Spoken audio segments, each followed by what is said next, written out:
Welcome to Taiwan Talks, covering the latest global news from a Taiwan perspective. I'm Albert Cho. China's economy is slowing, joining comparisons to Japan's situation 30 years ago. President Biden has referred to it as a ticking time bomb. What defines China's economic state? Can Taiwan and other Asian economies avoid being dragged down? Joining us today are Marco Mezger, Neumonda Executive Vice President and Chief Operating Officer, and Chen Ming-chi, Institute for National Defense and Security Research Chief Executive Officer. A very warm welcome to Marco and Ming-chi to the show. Thank you. Thank you. The Asian Development Bank, ADB, recently adjusted its economic growth forecasts downwards for developing Asian countries for this year. As depicted in the charts, economies such as mainland China and Hong Kong are projected to experience a downturn in GDP next year. The GDP in Indonesia and Vietnam is anticipated to remain roughly the same, while other countries like South Korea, Taiwan, Malaysia, and Singapore are expected to see growth in GDP. However, the overall GDP of developing Asian countries is projected to remain stable. So a major contributing factor to this is the stagnation in China's real estate sector, which has the potential to impede regional growth. So the first question goes to Marco. So how do you perceive the collapsing state of China's real estate markets, and what implication might it have for the neighboring countries, of course, including Taiwan? Of course, I think if you see the real estate bubble, what happened in China has a huge effect, because before the money which was basically gained through the real estate was then basically put back into industrial programs in China. And this is at the moment not possible in the same way as it was before. Okay, so Ming-chi, but also on the other hand, despite some prevailing, like what I just suggested, pessimism in Western media regarding China's economy, the Chinese government remains unfazed. They don't seem to care about it. The recent economic indicator released by the Chinese government itself indicates that consumer spending and industrial growth have surpassed forecasts. According to the Wall Street Journal, the Chinese economy seems to have averted a bout of detrimental consumer deflation. So what are the facts? I mean, are they the facts or something kind of made up by the Chinese government? Well, without doubt, there's some, Chinese statistics remain to be highly problematic.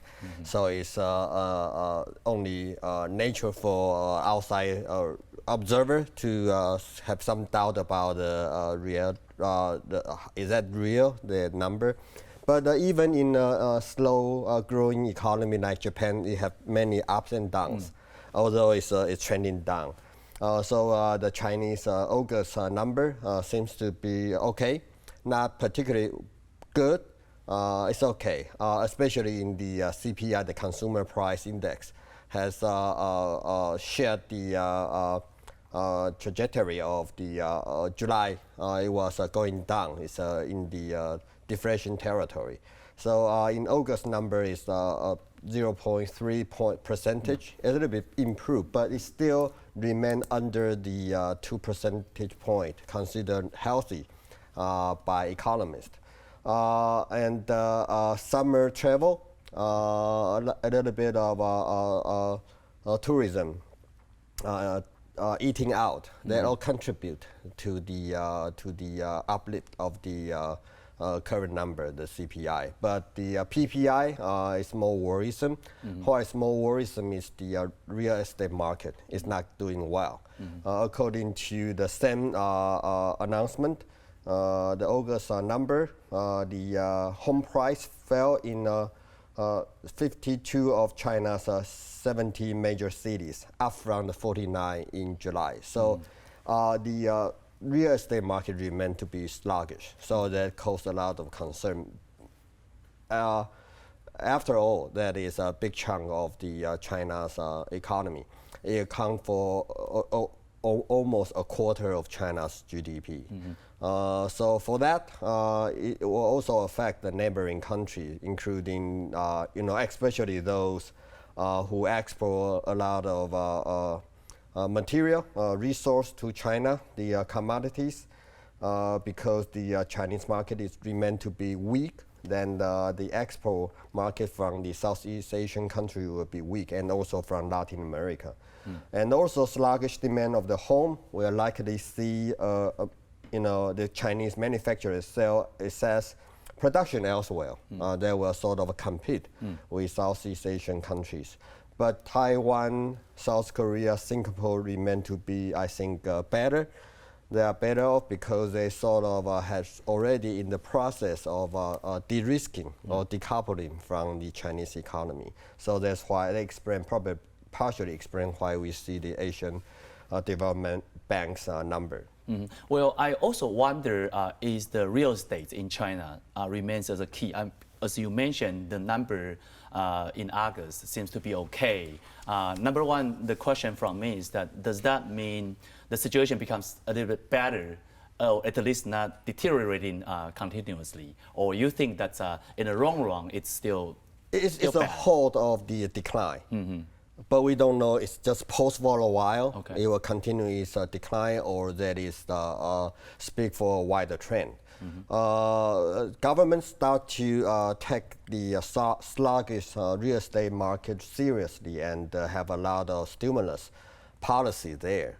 But we don't know whether that will work, especially when they sort of arrest the CEO and the founder of the Evergrande, the very big real estate developer, and the Country Garden is still under trouble. So that will affect their confidence in the real estate market. Okay, so Marco, do you agree with Ming-chi's evaluation of the whole situation, especially regarding the real estate sector in China? We know that there's Olympics in China recently. Yes. Some speculates that this would be one of the approaches that President Xi Jinping wants to use to stimulate the economy. How do you see the whole thing? No, I think I agree that probably right now there's, like in the August numbers, like a stop of the decline. But if you compare, for example, with Western countries who have raised the interest in the last 1.5 years continuously, so we have not seen this in China. In China, the interest rates are kind of used to be a stimulus for people that they potentially buy houses, right? But the demand is just not there, to make this happen. Okay, now let's kind of move on to Japan. Some scholars and also international media tend to compare Japan with China in the current economic state. So will China experience the prolonged deflationary, as I just asked Ming-chi for a while, period akin to Japan's situation? The Wall Street Journal actually suggests that China's economic situation might be more challenging than Japan 3 decades ago. But China's National Bureau of Statistics asserts significant growth potential, regardless of the validity of it. So which outlook is correct? Which indicators should we further monitor next? Maybe Marco. I think in the current phase, I would think it's too early to make a prediction to compare Japan with China, right? I think this is a much bigger market inside of China, so they have a lot of stimulus, how they can drive the economy inside. And I think different industries, if you look at semiconductor industry, we talked about real estate industries. So these are all key industries which are at the moment very important to watch because they will be like a very defining industries, how they can get out of this crisis or how they will stay longer or even it might get more worse. So Ming-chi, what about you? You think that the Chinese recession is similar to the Japanese recession? Certainly Chinese economy face a lot of headwinds, including the very similar to Japan, the sluggish real estate, one-time over expansion of the real estate market. Now the bust of the real estate market is one thing, and they face a lot of demographic problem. The birth rates are very below average.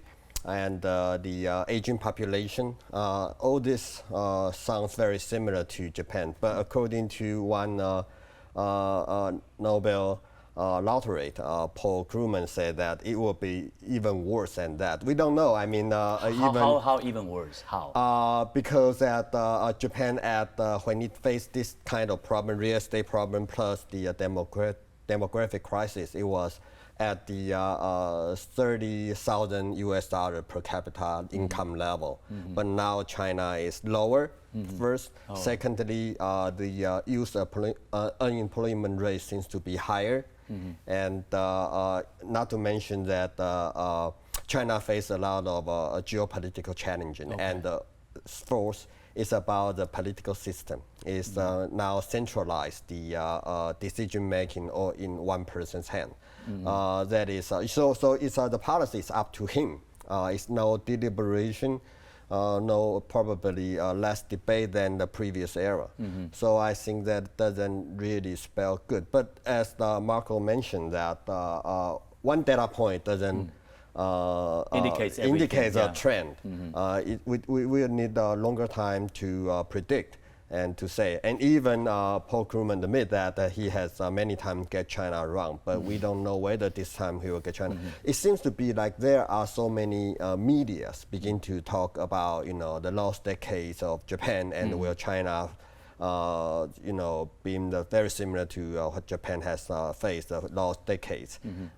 We don't know. But there's a lot of challenge for the Chinese policymakers, this without doubt. Right. I think Ming-chi raises a very important point. That is, Japan is a democracy, whereas China is authoritarianism. But both capitalism or both markets seem to be applicable to both countries. But if there's a normal time or if a heyday, that should be okay. But if there's a recession, right? So this is more like a debate whether authoritarian government can handle the recession better than democracy. Marco, what's your philosophical point on I this? think this is a very good point, right? Because we have also never seen like a country develop so fast and so strong in a short period of time.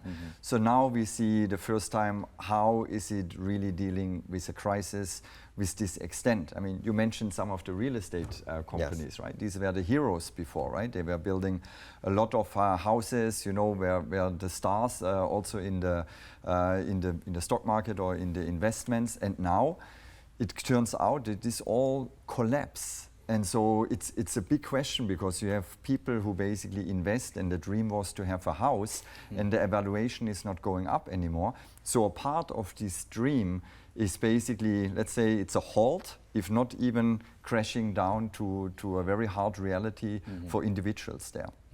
Okay, now they kind of shift the gear a bit, talking about the companies in China moving out of it.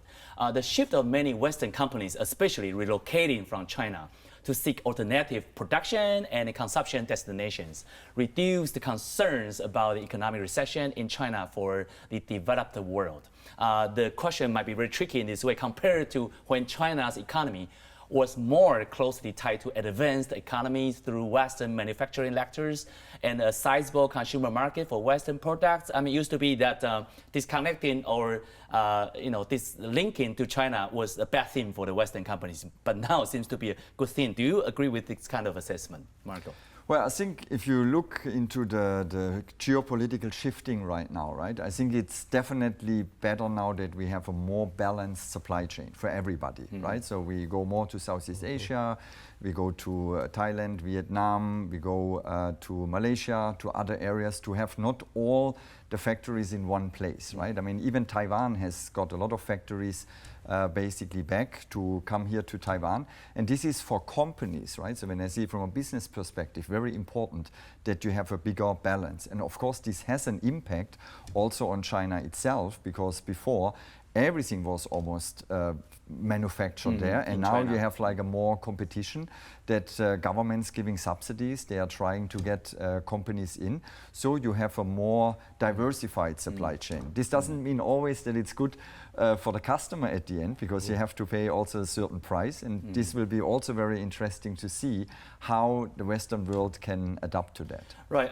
Ming-chi, a follow-up question would be very provocative, is that companies moving out of China to, say, Southeast Asia make the product cheaper and more quality or less quality? What's your assessment of this? Most of these multinationals, they have a very long experience, very strong experience in how to manage the global production. So I think they will manage well, I believe. My own study is that several, it's at the request of the buyer, and so they have to raise the standard of the production. and the quality will remain the same. And especially not to forget the Southeast Asian countries, they have very high quality, very high human capital quality there. So I think the quality-wise might not be a big problem, but the big problem is the quantity. Does the Vietnam, Indonesia is a little bit behind. Malaysia have enough of young people. Seems to be good, but not to be able to make up the Chinese population. But Chinese is facing its own population decline. Right. So there will be a shortage of labor, that is without doubt. Now let's move on to China's semiconductor industry in response to the West chip war against China. The Chinese government will once again use the China Integrated Circuits Industry Investment Fund. As we see from the chart, the fund received more than, in 2014, $19 billion, and in 2019, $274 billion, and in 2023, $41 billion will be invested in tackling the situation, economic recession in China. So the question goes to Marco.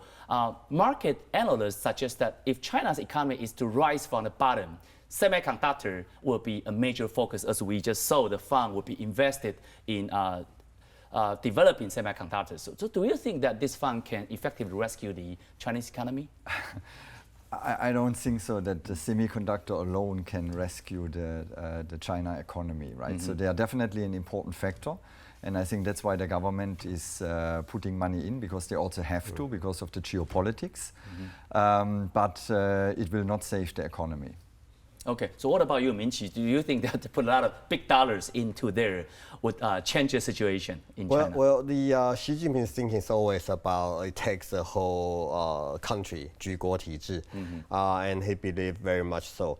To rescue the economy, to save the economy from further declining, he probably have to loosen his grip over the economy. Not to forget that many policy mistakes he made over the COVID period that sort of really hurt the economy. Now I agree with Marco that his goal is not to stimulate the economy. Rather, it's about how to hedge the geopolitical risk by investing in the semiconductor industry. This is the third one in a row. It's from 2014, 2019, and now they have an even larger big fund investing in and try to establish their homegrown semiconductor industry. I think that is a lot of remain to be seen. Okay, if money doesn't talk in this scenario, but we still have to delve deeper into think about, money does matter. I mean, for example, the US capitalism, they use a lot of money to buy personnel, techniques, and even the manufacturing sectors. So let us all put our feet in the shoes of China. If they have that much money, what else can they do to buy personnel from AI or semiconductor advanced countries like Taiwan, or what else can they do from the CCP's perspective with that large amount of money?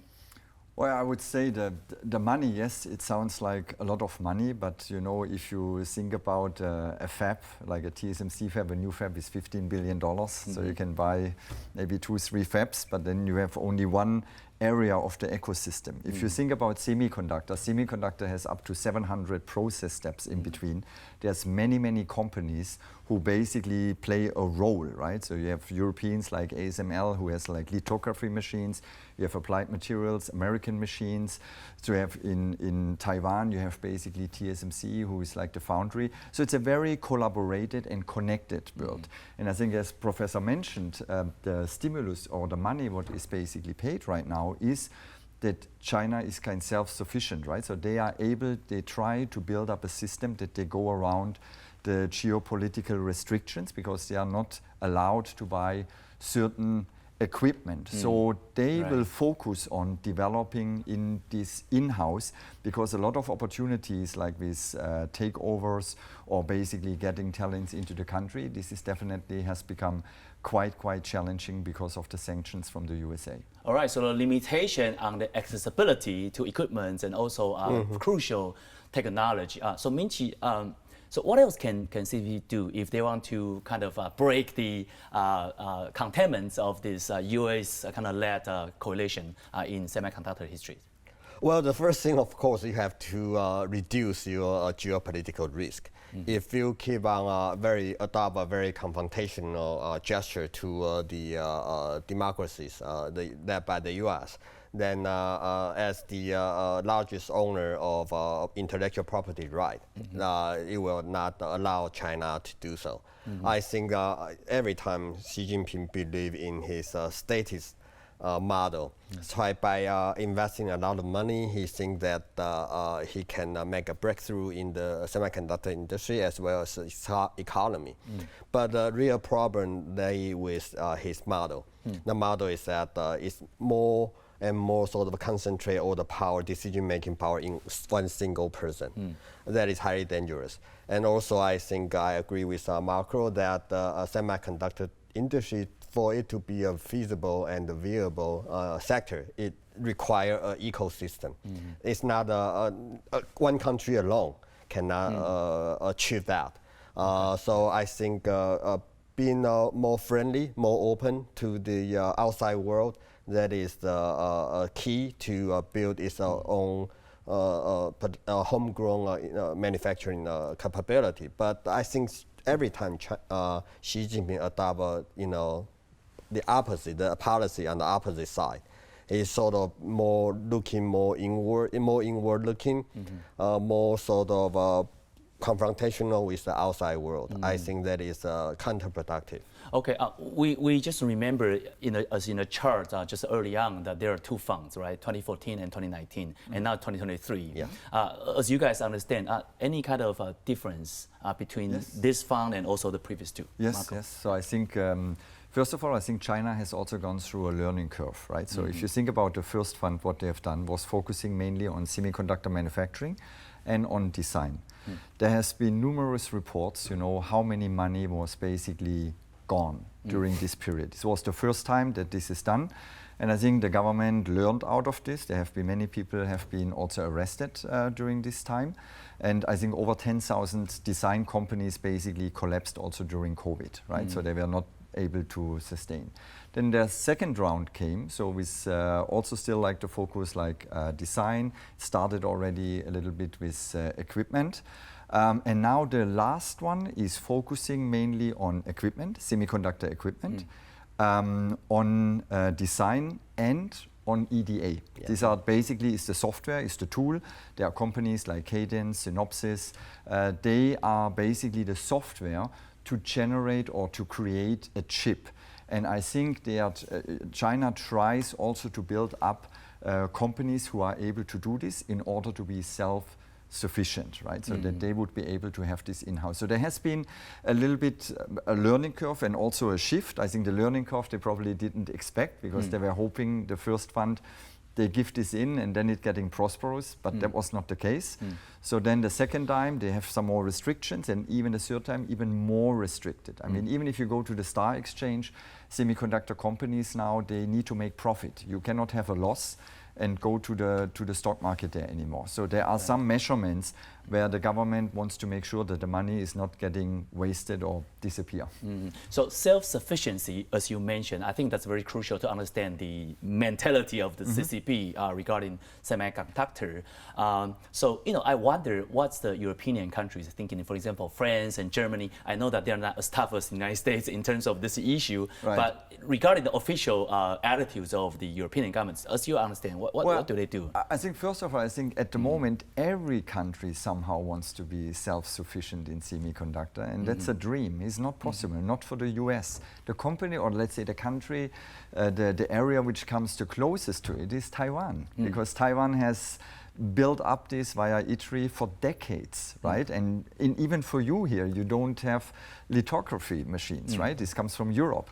So I think self-sufficiency, you can reach a certain level, but I think, again, as Professor mentioned, you need to have good relationship with other countries on a political level, on a business level, and then you can collaborate. If this is not there, it will be extremely difficult for these companies to get access to the technology. Okay, Ming-chi, finally we come back to Taiwan. So what action do you think the Taiwanese government to do to make sure that we still keep leading in this war on semiconductor? What is our small yard high fence strategy and make it more effective? We have a lot of leakage of our technology, our IP. We should have a stronger regulatory regime, including export control, including the investment review, and how to encourage more people to come to Taiwan. And we are really in a global talent market. We are competing with Germany, we are competing with European countries, we are competing with Japanese companies. So we are in that. So on the one hand, we should have a stronger regulatory regime so that build our fence more effectively. And secondly, we should really need a really good human resource policy, how to recruit the best talent to Taiwan, and how to help our company to do the global placement. They are now have a globalization strategy, as Macro just mentioned that TSMC from 2 years ago start to have a global strategy, and it's the first time for TSMC. It's a big challenge. And how can government and the society help TSMC to achieve the goal, the global ambition, and while not let our competitive advantage lost in this whole process? It's a big challenge for the government. It's a big challenge for the society as a whole. Marco, Ming-chi, thank you for your great insight in this show. Thank you for having me. In this episode, our guests have shed light on China's economic downturn and its ramification across Asia. We've also explored the Chinese government's ambition to manufacture advanced chips independently. Did you enjoy our show? Please feel free to leave us a message and subscribe to Taiwan Talks. Until next time, take care.